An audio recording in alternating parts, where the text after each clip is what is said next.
বুঝি না, বাড়িতে আসলেই শুধু আমারে বাজার করতে দেয়। বাজার করা যে কী একটা ঝামেলা, এটা আপনাদেরকে বোঝামু কেমনে। বাজার করতে করতে আমার জীবনটা শেষ। এই যে বাজারের ব্যাগ হাতে ধরাই দিছে, এখন যাও বাজার করতে যাও। দেখি এখন ব্যাগটা লই, আর কিছু করার নাই, যাইতে হবো বাজার করতে। আসসালামু আলাইকুম, সবাইকে স্বাগতম আমার এই ভিডিওতে। সুন্দর একটা পরিবেশ আপনাদেরকে আমি দেখাইতে চলতেছি। সুন্দর একটা পরিবেশ আমাদের গ্রামটার চারপাশে আমি ঘুরে দেখাচ্ছি। অনেক সুন্দর একটা পরিবেশ। ধান কাটা চলতেছে, পরিবেশটা খুবই ভালো লাগে। সোনালি রোদ, সোনালি ধান, অনেক সুন্দর একটা জায়গা। কি বলবো, গ্রাম অঞ্চলে যে এত সুন্দর সুন্দর পরিবেশ দেখা যায় মাঝে মাঝে। ওই দেখেন আমার দুলাভাই আসতেছে, সে একজন সফল কৃষক। সে কিন্তু জিরো থেকে হিরো হয়েছে। খুবই কষ্ট করে এই পর্যায়ে আসছে। সে এখন জমি আবাদ করে তার ফসলপাতি অনেক সুন্দর ফলায় সে। খুবই ভালো একজন কৃষক হিসাবে সে এখন আমাদের গ্রামে পরিচিত পাইছে। আমি দেখতেই পাচ্ছেন আপনারা, ব্রিজটা, আমাদের ব্রিজটার কিন্তু কাজ শেষ। দূর থেকে কিন্তু ব্রিজটা কিন্তু অমায়িক লাগতেছে, সেই সুন্দর। চারপাশে গ্রামটা অনেক সাধারণ একটা গ্রাম আমাদের। পরিবেশটা অনেক সুন্দর। ধান কাটাকাটি চলতেছে, অনেকের হয়েছে অনেকের হয়নি। এই যে এটা আমার আঙ্কেলের বাসা। এই যে রাস্তাটা অনেক সুন্দর, আঁকাবাঁকা রাস্তা, আমাদের গ্রামের মেঠো পথ। চলে আসলাম ব্রিজের কাছে।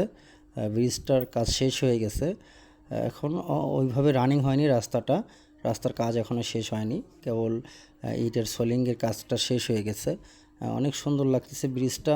বিকালবেলা এখানে আসার পরে খুবই ভালো লাগলো। সবাই আসে এখানে বিকালবেলা করে সময় কাটানোর জন্য। অনেক সুন্দর আবহাওয়া, বাতাস, খুবই ভালো লাগে এই জায়গাটা। অসাধারণ একটা জায়গা।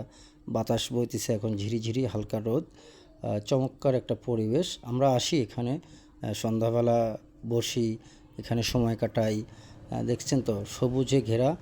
ভ্যানে উঠলাম, ভ্যানে উঠে এখন যাচ্ছি। গ্রামের মেঠো পথের রাস্তা দেখতেই পাচ্ছেন। চারপাশে খুবই একটা সুন্দর একটা পরিবেশ। গ্রামের পরিবেশ মানে কি অমায়িক। এই যে বাচ্চাগুলো খেলা করতেছে বাজারে যাওয়ার পথে, এই ভিডিওগুলো করছি আমি। দেখতেই পাচ্ছেন গ্রাম্য পরিবেশটা কেমন হয়। অবশ্যই আপনারা কমেন্ট করে কিন্তু জানিয়ে দিবেন, ভুলবেন না। অবশ্যই কিন্তু কমেন্ট করে জানিয়ে দিবেন যে গ্রামের পরিবেশটা আপনাদের কাছে কেমন লাগে। যাইতে যাইতে দেখতে পাচ্ছি সবাই রাস্তার ভিতরে আর কি পোয়ালের পালা দিয়ে রাখছে। এই জিনিসটা একটু খারাপ লাগে। অবশ্য বেশি দিন থাকবে না, হয়তো 2-4 দিন কাটামারি করার সময় একটু রাস্তাটা একটু সবাই কম বেশি ব্যবহার করে। বাজারের ভিতরে ঢুকে গেলাম, বাজারের পরিবেশটা এবার দেখাবো আপনাদেরকে।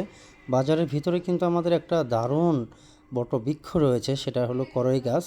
এই কড়ই গাছটা কিন্তু আমাদেরকে অনেক ছায়া দেয় বাজারের ভিতরে। এটা পানহাটি বাজারের। বাজারটা অনেক চমৎকার, আমাদের লক্ষ্মীপুরের হাটটা অনেক সুন্দর একটা পরিবেশ। পানহাটা দিয়ে চলে যাচ্ছি আমি তরকারি বাজারের দিকে।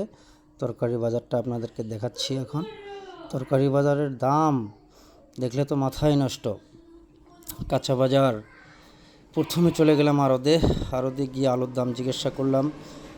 দেশি আলু, হল্যান্ডার আলু, আশপাশে শাকসবজি অনেকেই দেখতে পাচ্ছেন। আসলে কি বলবো, বাজারে গেলে কাঁচা বাজারের যে দাম, আমাদের গরিব মানুষের জন্য বাজার করে খাওয়াটা খুব মুশকিল। মশলাপাতি নিলাম, আরও অনেক কিছু নিলাম। 2 লিটার তেলের যা দাম নিল রে ভাই, 380 টাকার তেল। মাথা নষ্ট। কোন দেশে বসবাস করতেছি আল্লাহ পাকে ভালো জানে।